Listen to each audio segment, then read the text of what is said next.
नमस्ते, मेरा नाम है पंछी। आप सभी को होली की ढेर सारी शुभकामनाएं। आज है होली का दहन।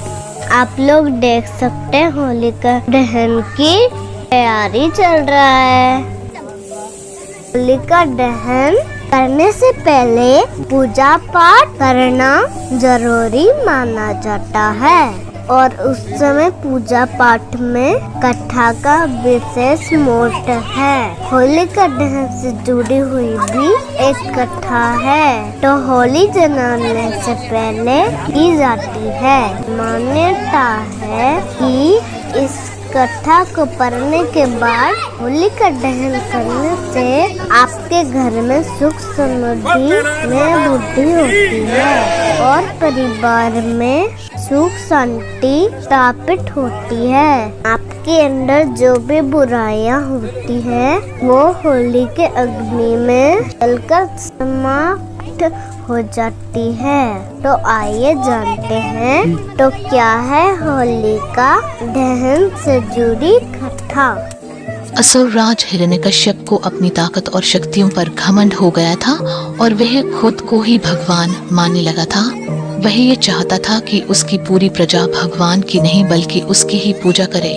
यहाँ तक कि उसने अपने राज्य में भगवान की पूजा करने पर रोक लगा दी और यह आदेश दे डाला कि अगर कोई भगवान की पूजा करेगा तो उसे सजा दी जाएगी। उसका पुत्र प्रहलाद ही उसे भगवान मानने को तैयार नहीं था और वह श्रीहरि का परम भक्त था। वह हर वक्त श्रीहरि का नाम ही जपता था और इस बात से हिरण्यकश्यप उससे बेहद नाराज रहता था। उसने कई बार प्रहलाद को पूजा पाठ करने से रोका लेकिन उसे सफलता नहीं मिली। फिर उसने राक्षसी और अपनी बहन होलिका से मदद मांगी। होलिका को ब्रह्मा जी से वरदान में ऐसा वस्त्र मिला था जो कभी आग से जल नहीं सकता था। बस होलिका उसी वस्त्र को ओढ़कर प्रहलाद को जलाने के लिए आग में आकर बैठ गई। लेकिन प्रहलाद तो भगवान का भक्त था, भला आग उसे कैसे छू सकती थी। भगवान ने ऐसा चमत्कार किया कि वह वस्त्र होलिका के शरीर से उड़कर प्रहलाद के ऊपर आ गया। इस प्रकार होलिका अग्नि में जलकर खाक हो गई और प्रहलाद का आग कुछ भी नहीं बिगाड़ पाई। माना जाता है कि इस प्रकार से बुराई पर अच्छाई की जीत हुई और होलिका जलकर राख हो गई। तब से हर साल फाल्गुन मास की पूर्णिमा को होलिका दहन किया जाता है।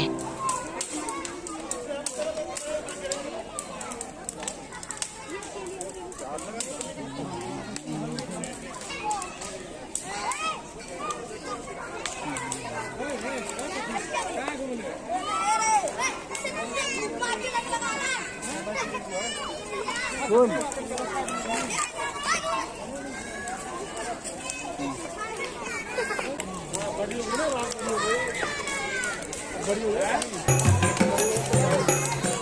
रहो।